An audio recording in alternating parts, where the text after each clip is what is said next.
আসসালামু আলাইকুম। একটি বিশাল জাহাজে কতজন লোক থাকে অথবা একটি বিশাল জাহাজ পরিচালনা করতে কতজন লোকের প্রয়োজন হয় সেফলি সাগর মহাসাগর অতিক্রম করতে। যেহেতু জাহাজটি বিশাল বলেছি, তাই প্রথমে এই জাহাজের ডাইমেনশন বা আকার সম্পর্কে আপনাদেরকে বেসিক কিছু আইডিয়া দিব, তাহলে মোটামুটি একটা জেনারেল আইডিয়া পেয়ে যাবেন। আমাদের জাহাজের দৈর্ঘ্য মানে একেবারে সামনে থেকে একেবারে পিছনে প্রায় 230 মিটার, যেটা ফিটে আসে 755 ফিট, 1 কিলোমিটার 4 ভাগের 1 ভাগ। এবং এই জাহাজটিতে যেই পরিমাণ ডেক বা পাতাটন বা সারফেস আছে তা 2টি ফুটবল মাঠের চাইতেও বড়। আর জাহাজের ব্রেথ মানে প্রস্থ এই পাশ থেকে এই পাশ প্রায় 36.6 মিটার বা 160 ফিট। এবং জাহাজের সবচেয়ে বটম এই সাইড থেকে একটু দেখায়, তাহলে মোটামুটি একটা আইডিয়া পাবেন। একেবারে যে জাহাজের নিচ কিল বা বটম আছে তল, সেখান থেকে একেবারে ব্রিজ মাস্ট মাঙ্কি আইল্যান্ড যেখানে রাডার ঘুরছে, এর উচ্চতা প্রায় 49 মিটার বা 160 ফিট। মোটামুটি 15 থেকে 16 তলা বিল্ডিংয়ের সমান উঁচু এই জাহাজ। এখন ভিডিওর মূল টপিকসে ফিরে আসি যে এই জাহাজে গুলো পরিচালনা করতে কতজন লোকের প্রয়োজন হয়। এটি একটি গ্যাস বহনকারী আল্ট্রা লার্জ ট্যাঙ্কার শিপ বা অতি বৃহৎ গ্যাস বহনকারী জাহাজ।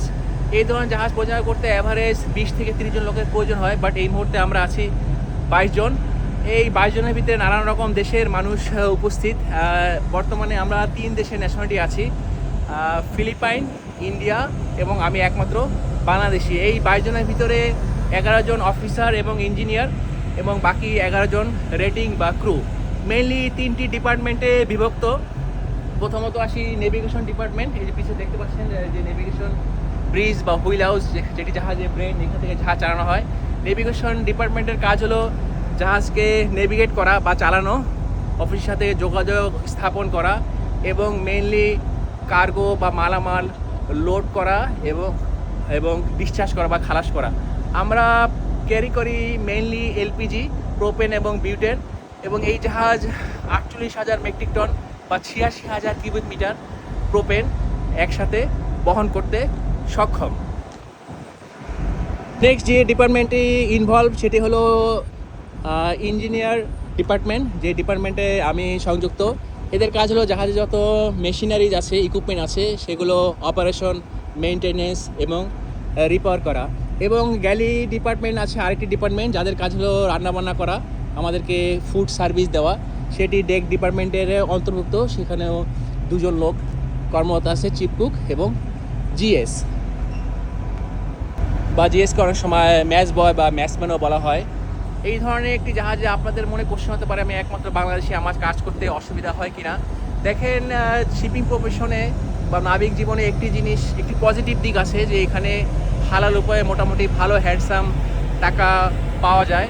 এবং আরেকটি ভালো দিক হলো যে নাবিক বা সিফারের কোনো কার গায়ের রং কেমন, কে কোন দেশের মানুষ, কে কোন ধর্মের, এই নিয়ে কোনো ভেদাভেদ নেই। আপনারা যখন দেখেছেন যে রাশিয়া এবং ইউক্রেনের যুদ্ধ হচ্ছিল, ওই সময়ও সোশ্যাল মিডিয়াতে কিছু ছবি পোস্ট আসছে এই নাবিককে নিয়েই, যে একই জাহাজে ইউক্রেনিয়ান এবং রাশিয়ান সিফার আছে এবং তারা বন্ধুর মতো চাকরি করে যাচ্ছে। আপনি যতক্ষণ পর্যন্ত আপনার সঠিকভাবে জাহাজে কাজ করে যাবেন, সবার সাথে সুন্দর বিহেভ করবেন, সবার সাথে বন্ধুসুলভ আচরণ করবেন এবং নিয়ম মেনে চলবেন, সবাই আপনার সাথে ফেয়ার বিহেভ করবে। এখানে কোনো ভেদাভেদ নেই, কোনো কালচারাল ডিফারেন্স নেই, কোনো ধর্ম নিয়ে কোনো ভেদাভেদ, রাজনীতি নিয়ে কোনো আলাপ নেই। এখানে সবাই কাজ নিয়েই ব্যস্ত এবং যতক্ষণ সময় পায় আনন্দ বিনোদন করার চেষ্টা করে কাজের ফাঁকে ফাঁকে। তো আলহামদুলিল্লাহ এই মুহূর্তে আমি নেভিগেশন ব্রিজ বা হুইল হাউসে ঢুকে পড়েছি। এটি মোটামুটি জেনারেল ভিউ। আমরা এই মুহূর্তে ওপেন সিতে আছি। এটি স্টিয়ারিং হুইল, এখান থেকে জাহাজ চালানো হয়। এই মুহূর্তে জাহাজ মোটামুটি 16.4 নট মানে 31 কিলোমিটার প্রতি ঘন্টায় এগিয়ে চলছে। আমরা এই মুহূর্তে আছি প্যাসিফিক ওশাইন বা প্রশান্ত মহাসাগরে। সাগর মোটামুটি শান্ত, স্থানীয় সময় প্রায় 4:30, যথেষ্ট রৌদ্র জল। কিছু সিফেরার আমাদের বন্ধু বা কলিগ, ওনারা বাস্কেটবল খেলছে।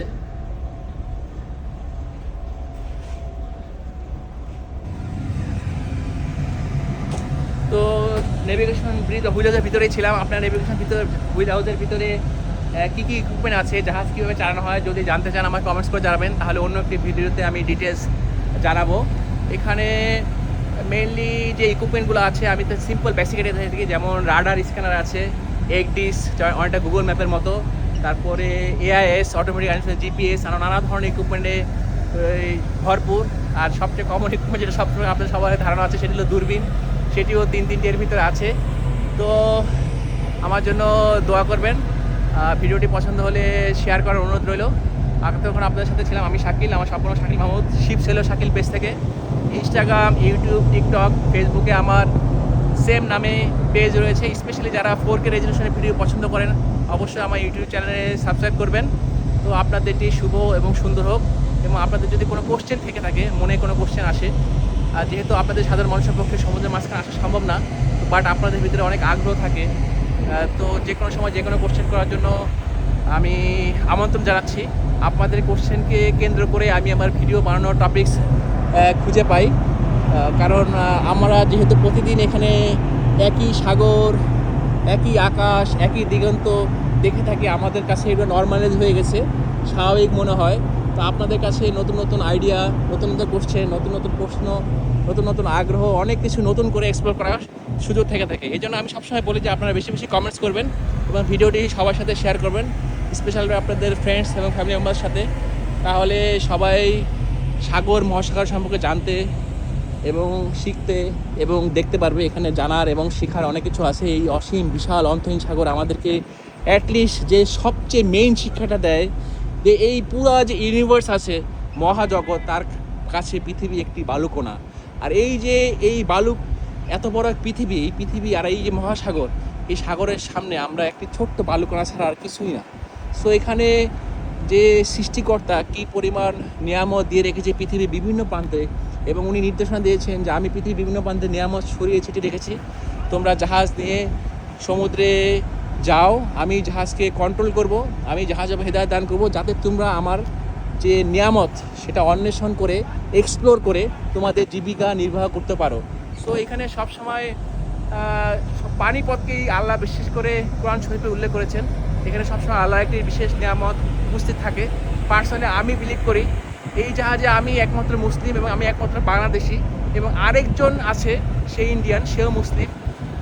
আমরা এই মিথ নিয়েই, এই বিশ্বাস নিয়েই প্রতিদিন সাগর পাড়ি দিচ্ছি, পৃথিবীর এক দেশ থেকে, এক মহাদেশ থেকে বিভিন্ন প্রান্তে ছুটে বেড়াচ্ছি। তো আল্লাহর মধ্যে 2004 সাল থেকে আজকে 2026 সাল কখনো কোনো সমস্যা বা তেমন কোনো সিভিয়ার ডিফিকাল্টি ফেস করে নেই। সবই আল্লাহর ইচ্ছা, আপনাদের দোয়া।